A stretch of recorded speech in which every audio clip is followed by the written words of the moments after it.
here's what this actually means. Here's what founding a software business means. Here's kind of what that trajectory looks like. And the next 1 to 3 years while we build this and get it to a place where we can transition to it being our full-time jobs, like I'm going to have to sit some stuff out. What's up, everybody? Welcome back to Awesoming's podcast, where we highlight people pursuing their definition of, you guessed it, awesome. So buckle up and get ready for some more success story adventures and failures from Kentucky's tech and entrepreneur community.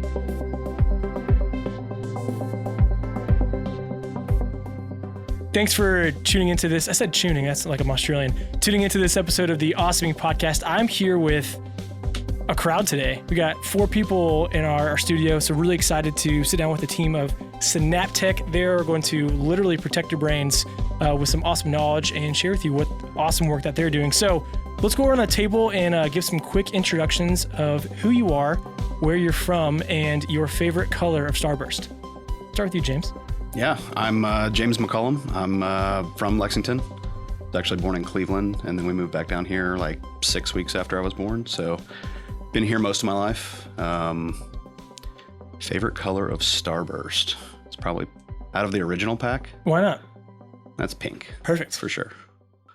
Well, thanks, James, for choosing my favorite color, Starburst, which is, of course, pink.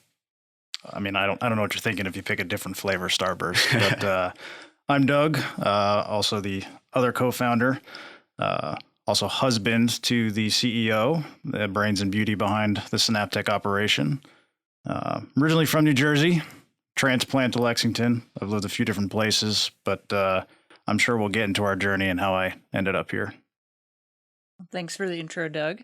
So I'm Kate Van Pelt. I grew up in Connecticut, Massachusetts area, transplanted down here in Lexington for jobs with Doug. And favorite color Starburst is actually, I combine the red and the yellow into a new Starburst. So that's my favorite one. Okay, well, that's a power move. Yep. Well, she's the CEO, so Yeah, well, that makes sense. He's the boss. You can do it. This podcast, we were just going to sit down and talk and get to know what you guys do.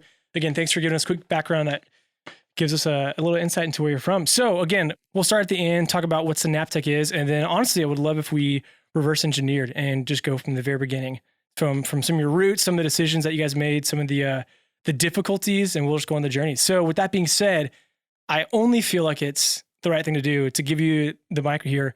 Tell us about Synaptek, what it is that you guys are doing, and maybe even throw in why you guys are here in Kentucky. Sure. So Synaptek is a complete concussion management platform aimed at helping clinicians make their concussion care easier. I think most people now know how dangerous concussions can be. And the good news is that we have new protocols and guidelines for how to manage and treat concussions with our increased understanding. But this also means there's a lot of components for clinicians to do and manage. And so Synaptek understands this and is trying to unify and make that easier for clinicians. They could assess their athletes, review the data at their fingertips, and make the best clinical decisions possible that they can. And so we're just focused on making that simplified and really focused on the clinician experience. And the, idea probably, I don't know, it's probably a culmination of like maybe my whole life. So grew up playing ice hockey, and unfortunately, concussions are part of that. I joke my choices, I guess, were either a concussion researcher or dentist because both of those are kind of important for hockey players. But grew up playing ice hockey, fell in love with the brain after studying psychology and figured out, hey, I could study both basically sports and the brain, and landed on concussion. So that's kind of how really the ball started rolling, how I got into this field, and what really made me start focusing on the brain and concussion care. Very, very cool. So again, you grew up playing ice hockey. Have you been to one of the UK midnight hockey games here in town before? So funny enough, not yet, but I have seen them warm up. So I play in the men's league down here, and usually we play right before their midnight games. So we're like finishing up, and I'm usually leaving just because I'm old now and too tired to stay. So we're usually leaving and rolling out by the time they're gearing up and starting. But I have heard they're a lot of fun. That's super cool. They get rowdy. Yeah, they do. Yeah. Have you gone on one, I'm guessing? Oh yeah, a ton. I had some friends at Lafayette in high school that were on the hockey team, and that was kind of Friday, Saturday nights, like trying to find something to do. And just head over to the hockey game, and it gets pretty wild. Very, very cool. Well, have you played with Keith before? I know he's I was just going to say, Keith McMunn's tried to poach Kate so many times to play roller hockey. But Kate always tells me the ice versus the roller blades are not the same thing. Yeah, I would break my ankles so bad playing roller hockey. So, and I think she also said she doesn't want to make Keith look bad.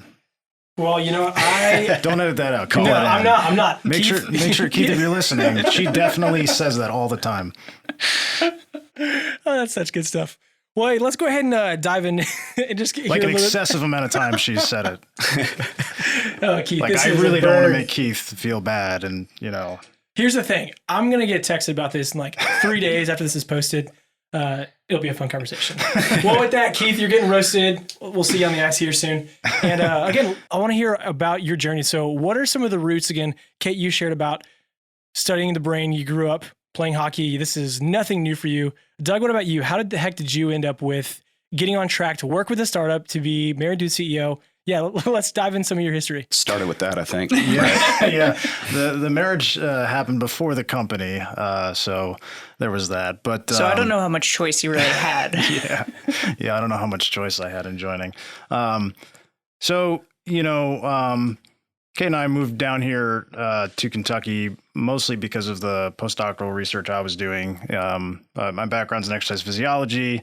And long story short, I came down here to study muscle atrophy, muscle biology in a lab down here. And Kate found her way and found a research position here. And, Kate, obviously, like she just said, was a researcher. She's really involved in the concussion space. And it all started one day when she got an email, actually, from the University of Kentucky Entrepreneurship Bootcamp that they host there, which is available to students, faculty, staff, as well as community members. So really anybody, that means. And she said, this looks pretty interesting. And I have this idea I've been thinking about.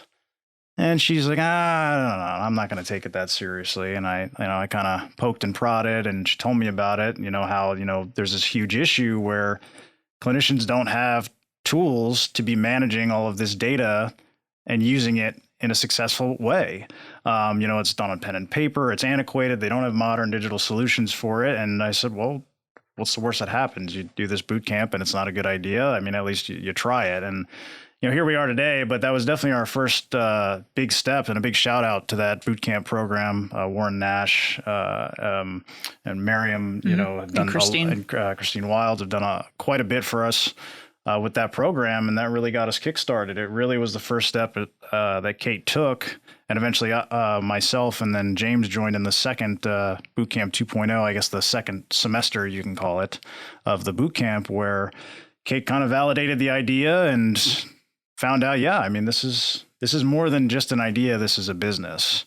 And so that was really the first step we took, and taking this from Kate's experience with researchers and clinicians, seeing how they're struggling to use their data appropriately and manage that data appropriately, and finally decided to do something about it with a little kickstart from the Entrepreneurship Bootcamp at UK. Heck yeah. Hopefully this does not derail anything. What's the movie with I almost said Will Ferrell, with Will Smith about concussions? Concussion. Oh, man. Yeah, actually, that was a softball. Yeah. I don't think I've actually ever seen that movie, but my mind just thought of it. Mm-hmm. Have you seen that before? Mm-hmm. Yes. So is that? Yeah, we'll let Kate take this. It's her favorite Kate, movie. just ramble about this. I want to hear from the expert. Yep.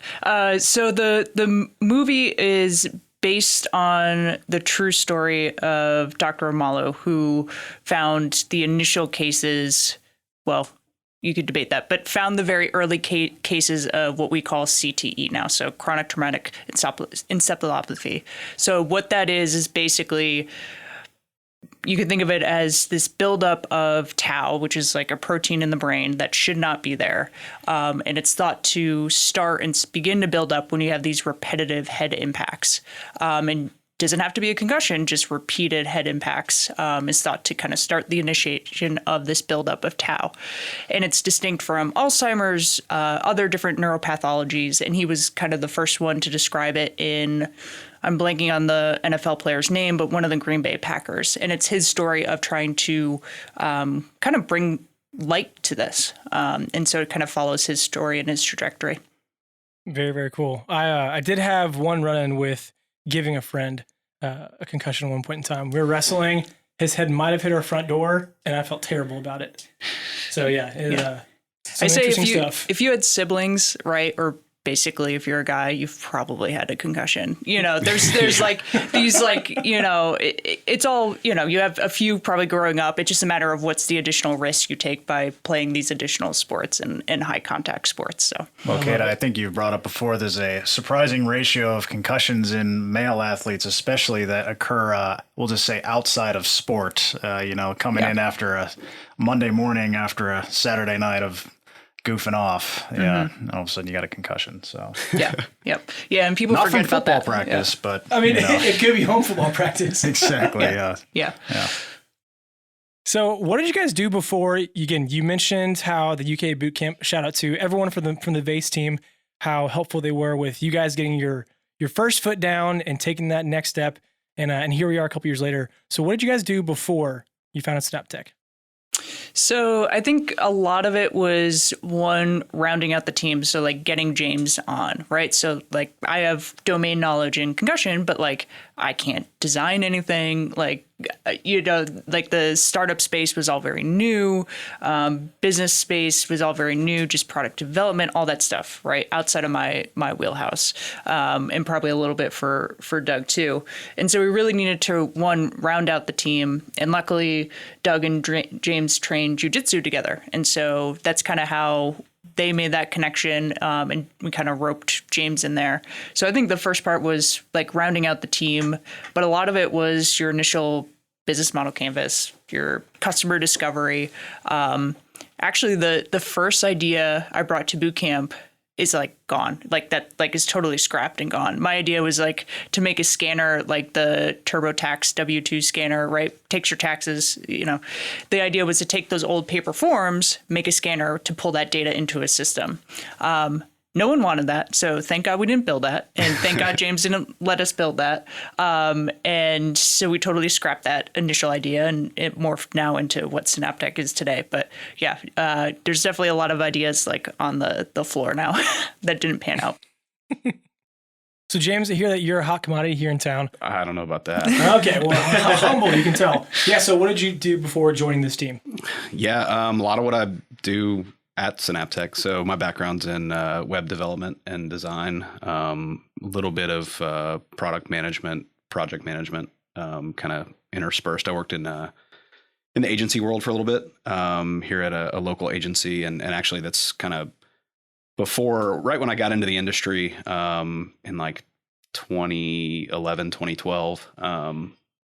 I was still in school, and I kind of lucked on an internship. I was talking to a guy at a bar I was bartending at, and he introduced me to a guy at Able Engine. Got me a nice internship there, and kind of learned through the apprenticeship model. I had taken some coursework in high school and bounced around majors in college, just not really knowing what I wanted to do, knowing I wanted to kind of create and build stuff. And there's so many different disciplines you can go into there. So I was kind of bouncing around from major to major, and then landed on this web development internship. And, it kind of sparked my whole career. And after that was done, I was kind of at a crossroads. I was done with my stuff at BCTC, and I had started out at UK, actually transferred over to get some easy undergrads out of the way. And was kind of at that crossroads of like finish my bachelor's, which I had switched over to computer science at that point and hadn't even started down the path of like actual comp sci stuff yet. Was really more like retaking coursework that I had already either self-taught or learned in high school, and had a job offer that I applied to, or a job posting that I applied to, and got a job offer. And it was like, well, I've had a newborn on the way at the same time. And I was like, well, I kind of could use more money and less debt. And one of those paths is the clear one there. So I jumped into the like a local web development design shop, and spent some time at a marketing agency, like I said. And then I actually still work for another startup here in town, Vivid Charts. So that's my day gig. And then I've started there when, we actually just raised like a $2 million+ seed round. But before that, we were like 5 people, very small team. And I was like number 4 or 5 on the team. And so I was wearing a lot of different hats, but mostly product development and kind of filling design roles and doing a lot of product management with the CEO, Mitch Stutler. And then when the team evolved and we were able to add more devs, I've kind of morphed into a product manager almost exclusively now. And then at Synaptek, I kind of bring that skill set to, fill the product role there. So a lot of development in the Flutter space. And Kate actually is a very humble second technical co-founder. We're like a year into Synaptek, and I'm like, wait, you can code? Yeah, I think. And she just like randomly was like, yeah, I built a prototype of like a web portal that we might need in the future. And it took me like this weekend, and she writes it in R, which is typically like a stats language, right? It's like a massive, people doing a lot of math, a lot of comp sci stuff, a lot of statistics, and but they've got a really cool web platform that she web framework that she was able to like spin up. And I was like, where did this come from? Like, you're just like randomly also a technical person too. So yeah, like Kate, I'd like you to brag a little more on yourself here. I think he was asking about your background, and maybe I think you should dive in a little more on your experience as a concussion researcher and data scientist, because that's really integral to your role at this company and what we do and our ethos and what we're trying to do. I think, it's a nice intro. I think the best way to describe it is probably just a big nerd and like data nerd at heart. So if you want to graph anything, I love to do it. Love looking at data all different ways, try to figure out, what's going on there. Like being a data detective, I think, is the best way to describe it. It's just a lot of fun for me. So when I was in my PhD studying concussions, I had to take some extra coursework. And so I took a lot of extra stats classes, fell in love with it, which is hilarious because I hated math as a kid growing up. So somehow now that it was like applied and real, it made a lot more sense to me and loved it. So I was able to add a lot of data science experience in courses in my PhD. So I came out with this really great experience in terms of stats, data science, but also concussion knowledge, which kind of very nicely marries together for the Synaptek work, since we're very data science focused, probably a little biased based on my background, but also seeing the need there too. A lot of our clinicians, my thought is that they shouldn't be doing data science work. They should be doing clinical work. And that's our job, to give them that easy to digest data and format. So let us handle that. You guys do the clinical work and you guys make the clinical decisions. So that's kind of the little background there, and kind of just how nicely it morphed into Synaptek, my experience. Super cool. I sometimes struggle because I hear you guys talk and I think I have 17 different questions. But one of them that just came to me was, so you have all transitioned from being employees at some sort of company or other startup, and now you guys are running your own startup. So even going back to the boot camp, you mentioned what everyone has to do. You have to fill out your business model canvas, and you do everyone's favorite thing, customer discovery. What did that look like as you were figuring out how to run your own company? What was it like asking these clinicians and people in the concussive space? I just made that up. Well, yeah, what does that look like, and how did you let that be really momentum for realizing, oh, hey, this is legit. We got to make this happen. Yep. So all of us at this point have like responsibilities and debt, and I don't think our moms would let us move back into their basement. So we did not like move full time to Synaptek before we did that customer discovery. So we all held down our full time jobs, nights and weekends doing this customer discovery to try and figure out what exactly we're going to build. So that's how we figured out we weren't going to build that, scanning app platform. But we did it in a very systematic way on nights and weekends, just trying to build out, what the product needs to do, what clinicians actually really want and need, and what do those workflows look like. So one nice thing about James not being in the medical space is that he hasn't seen a lot of the other platforms that are out there, which I really liked, because then that gave a new perspective and a new solution to what we were trying to build, rather than him being informed by what's out there because we're trying to change it. So I let him listen to a lot of the customer feedback, what they said they wanted and needed, and then kind of let him run with his design. And I think we held you out of like ever seeing like other. Yeah. Intentionally. Yeah. Like I don't have a background in like the medical software space.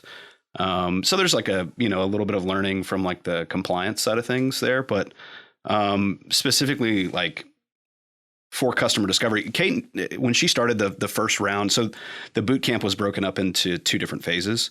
And they kind of, I don't know if you had ever been, Kate or Doug, exposed to customer discovery in like a general census before with anything like that, but they kind of force your hand and they're like, hey, here's what customer discovery is. And it was more from like an idea, like evaluation standpoint and like validation standpoint. And then when it kind of was past that phase and it was like, all right, cool. So we've validated this idea.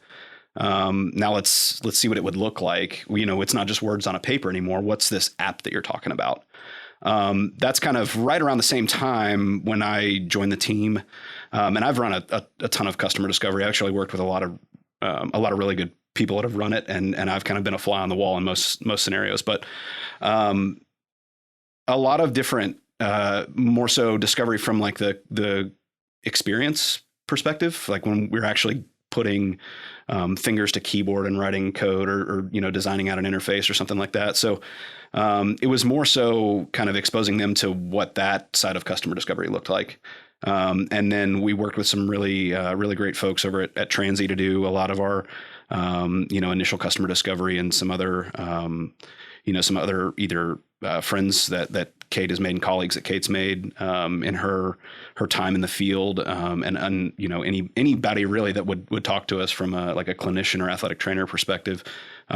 Really, first of all, to hear their actual pain points with the software that they've currently used, and taking that feedback and saying, okay, like I intentionally didn't look up any like potential competitors or other large like electronic healthcare record systems like an Epic or a Cerner that have very small capabilities around the concussion space. But I didn't want to like come in with any bias to building a better system. And I think doing some competitive analysis is always important from like a discovery perspective, but in this case, we wanted to be like drastically and overwhelmingly like modern with our approach to their UI, their experience throughout the application, their process. Like it needed to marry kind of one-to-one with how they actually interact with these athletes. Because a lot of times they're taking these pen and paper forms, and it's a very like tangible, intimate experience with that athlete as they're evaluating them for a concussion. Like they're literally watching at one point their balance in one of the sections of the assessment that we focus on. And so it kind of had to be an intuitive experience in that respect. And a lot of the software out there just like frankly isn't. I actually read a tweet the other day that was like, when is healthcare software, something to the effect of when is healthcare software going to catch up to like 1995 even? Like it's bad. Or when is HIPAA compliance going to stop being an excuse for not having a good user experience? Yeah, that was another good one. It was like there is a lot of compliance in the space, right? And rightfully so. You're dealing with like personal healthcare information. We have laws around it for that privacy. Like there's a reason for it, but it shouldn't hold back the user experience. We haven't had a problem with it at all. Not a single instance has compliance run into like had been a barrier for us to create a better experience. So yeah, I think that customer discovery came a little natural to us in the fact, especially when we brought James on board from his experience, he definitely helped transform how we do customer discovery from a more technical perspective and more as a business. Kate and I, luckily from our research backgrounds, are all about gathering data, having a hypothesis, our hypotheses about what we think, gathering data, testing that data. We continue to do that to this day, but that's actually a really important point. I think that like their unique background being from research and in the scientific field, it's tough a lot of times when you're going through like design specifically, like one component of building a product, right? I mean, there's so much subjectivity and bias and like just favoritism towards your idea or thought or what it is. But like, you got to confirm it with people who are going to be using it. Like, is it doable? Like usually the thing that's being proposed is doable. is it viable though? Like, are they going to pay for it? Like, that's another question to answer in and of itself. Yeah, that shows that you really have a product or a service that Yeah. somebody wants. I mean, they're going to take their money out. Right there. There's been times where like I'll see, like early on, I would see it in Doug's face, and he'd be like, "But I'm really like this thing, like this idea," and then we would do some discovery, and he'd be like, "Crap, I know it. I know I have to say it. We don't do it, but that's happened with all of us. Like I use him as an example, but it's happened with all of us. Like everybody has their biases and their idea that they think is going to be when your like, wife is the boss, you're always wrong, right? I'm just kidding. yeah, Every once in a while you get it right. See, that's, we're recording, right, Kate? Yep. it's funny. Yeah, it's funny. His rights are like the big rights. Like his second day on the job, we got our first signed customer. So it was like, dude, what, where's this?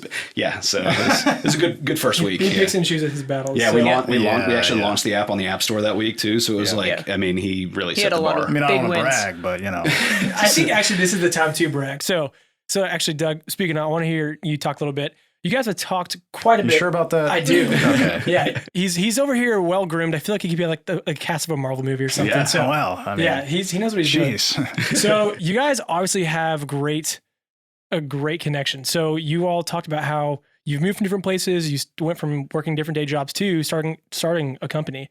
What did that look like? How did you guys decide to spend nights and weekends to make this happen? What did that look like transitioning from what you did?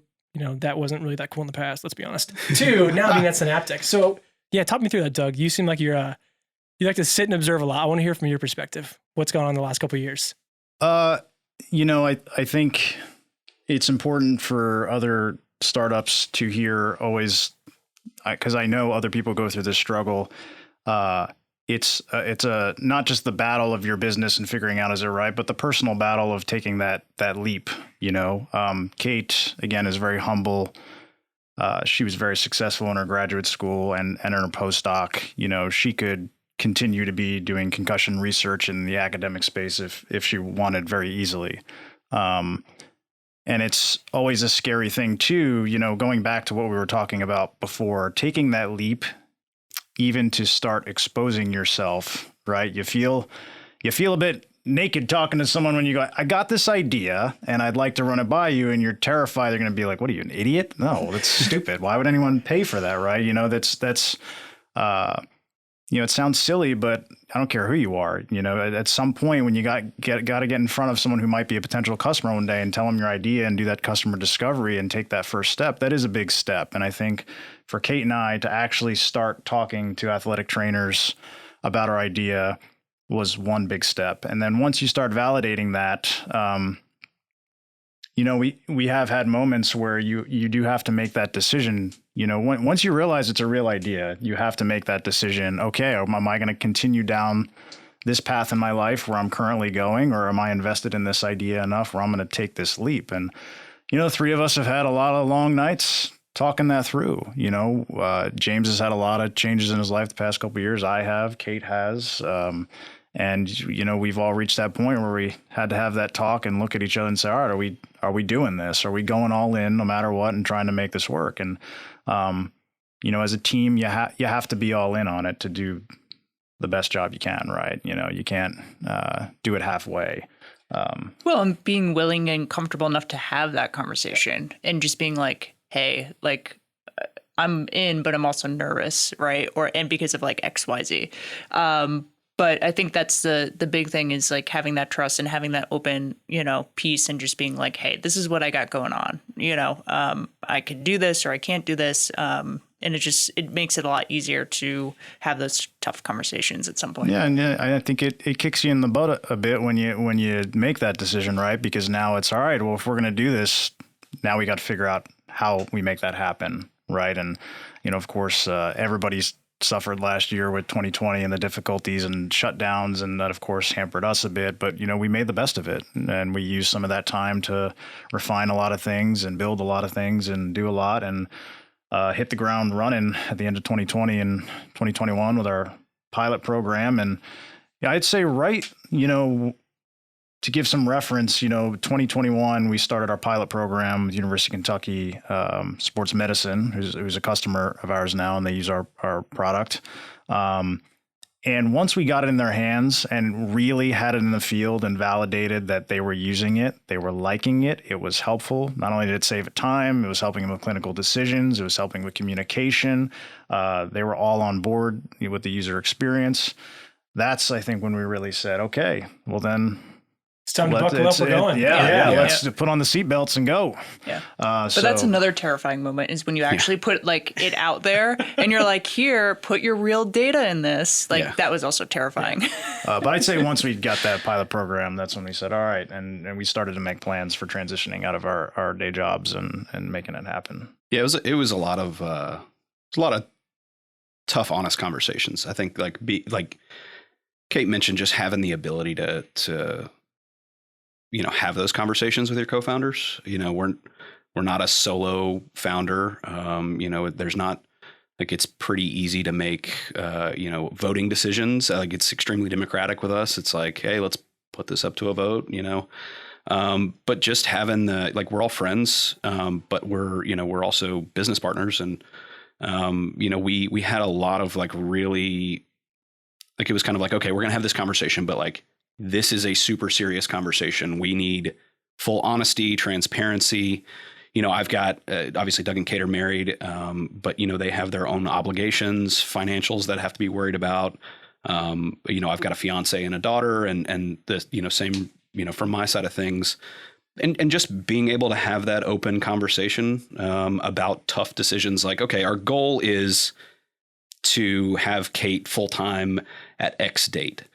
What do we need to, what boxes need to be checked for us to have that? And it's not just like a product or a business side of things. It's like, okay, what money in the bank do we need to have to be able to support that while we do a round of fundraising? Like that kind of stuff where we're like, okay, we don't have the luxury of like, we can take this kind of pay cut and be okay. But, anything below this, and man, it'd just be way too hard to survive until we pull other, so it's a lot of those tough conversations that we have even still, every day. But we had them, we got a lot of really good advice from a lot of really, intelligent people in the space and in the kind of startup community in Lexington, of like, don't go any further if you can't have those conversations, because it's going to fizzle out. You're going to get tired. And there's, quite literally nights and weekends. Like I had to have, a tough conversation with my fiance of like, look,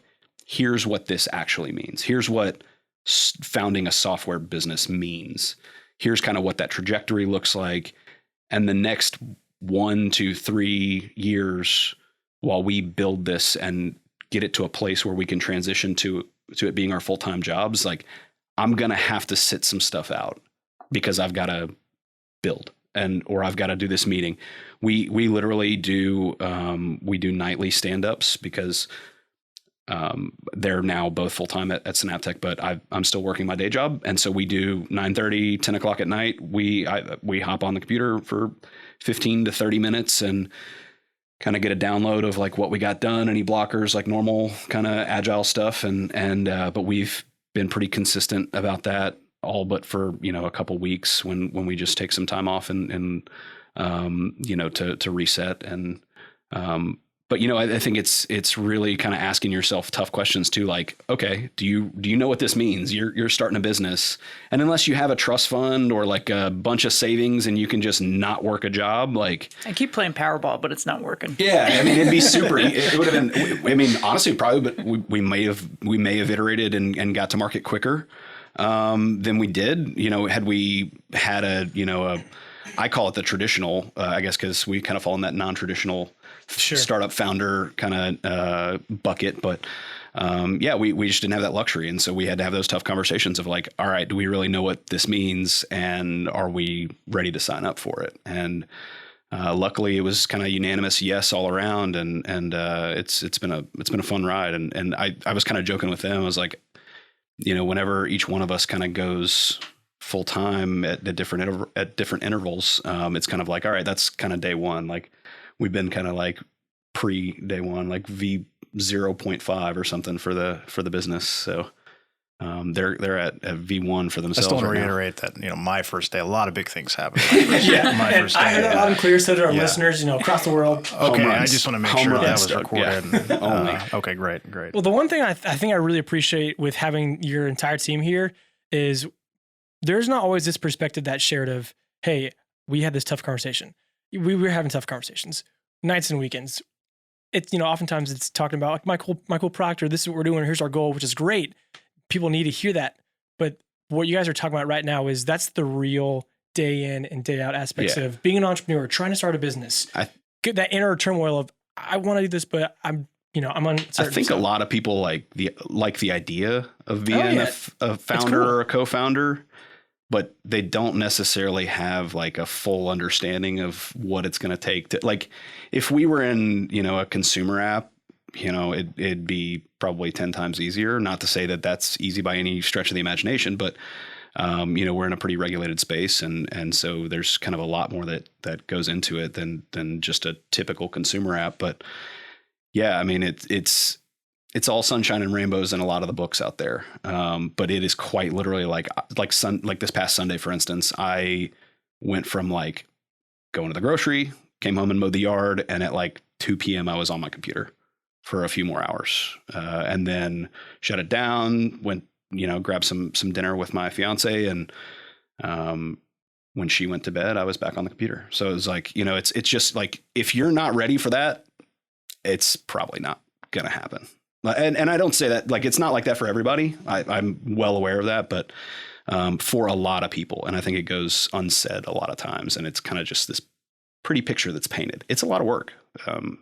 So if you're not ready for it, and that was a lot of our conversation was like, all right, this is going to take like months. And we were like kind of naive, I think, to think we were going to we'll put this out in like 6 months to a year. Yeah.